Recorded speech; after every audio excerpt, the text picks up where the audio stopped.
Bien, me revoilà pour vous donner quelques explications sur les exercices à faire. Tout d'abord, petite correction. Nous sommes bien en semaine 6 et non pas en semaine 5. J'ai corrigé la diapo de mon PowerPoint. Il y avait une petite faute, j'avais mis semaine 5. Donc nous sommes bien en semaine 6. Je vous rassure. Allons maintenant directement aux exercices que vous devez faire. Les voici et en mode diapo.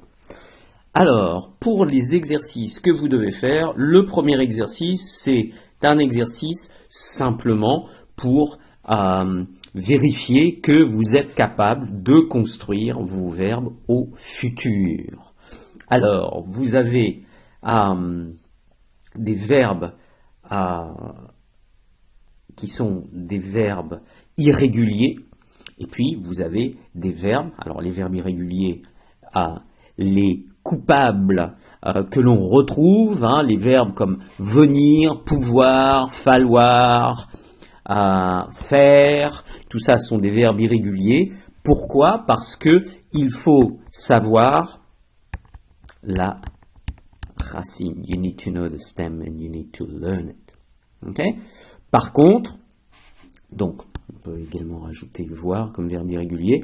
Pour les autres verbes, verbes du premier groupe, en particulier qui sont les moins embêtants, on utilise l'infinitif auquel on ajoute les terminaisons du futur que vous devez connaître maintenant.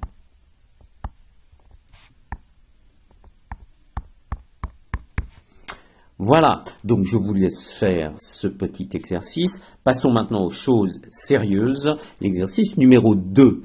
Donc, voilà, vous avez des verbes entre parenthèses et on vous demande de décider entre le futur et le futur antérieur. Alors, la façon de faire ce type d'exercice, c'est de vous poser la question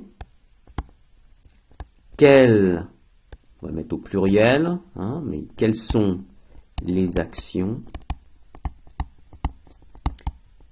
qui ont lieu en premier? Quelles sont les actions qui ont lieu en premier?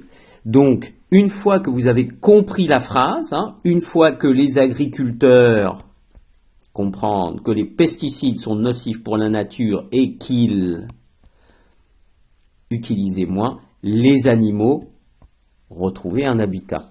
Donc, décidez s'il y a en fait une antériorité entre les différents événements, les différentes actions envisagées ici.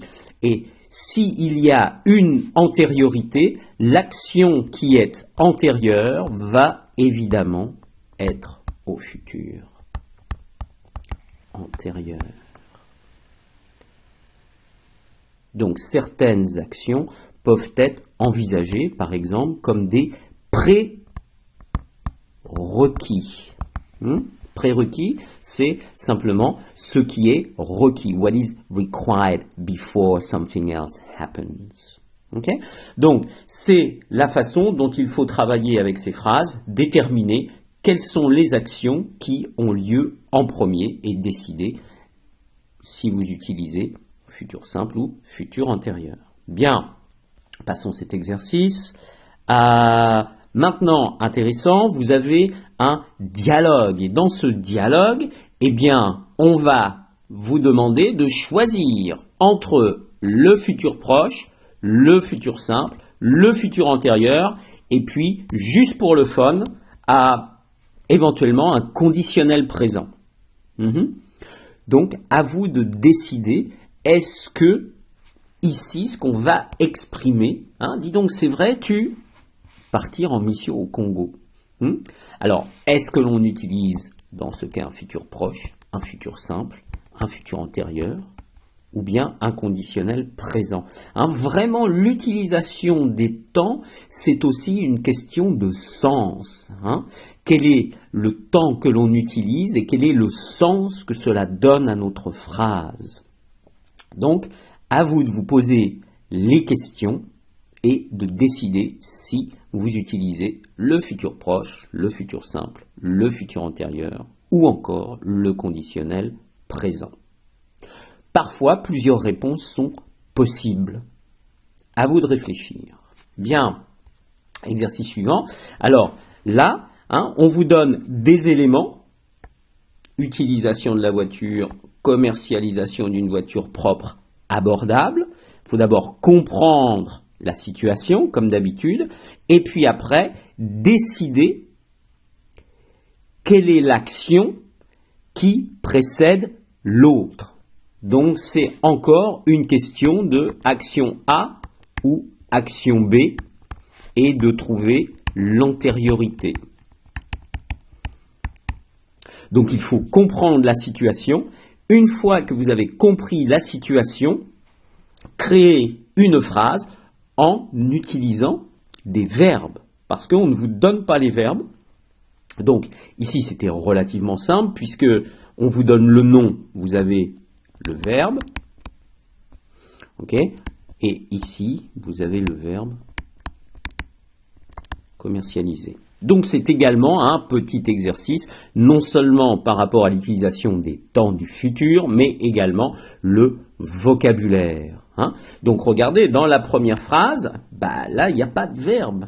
Donc à vous de trouver un verbe pour arriver à introduire cet élément de phrase. Okay? Même chose ici. Regardez également, pas de verbe. À vous de trouver un verbe et de construire une phrase qui, comme on dit en français, tienne. Subjonctif, remarquez, utilisation. Après, une proposition subordonnée relative du subjonctif. Vous avez vu ça la semaine dernière. À vous de trouver une phrase qui tienne la route. Bien. C'est à peu près tout, puisque l'exercice numéro 4 continue. Je vous laisse travailler. N'oubliez pas de faire vos exercices avant votre atelier. Et puis, nous en corrigerons une partie en cours. Merci de votre attention. À la semaine prochaine.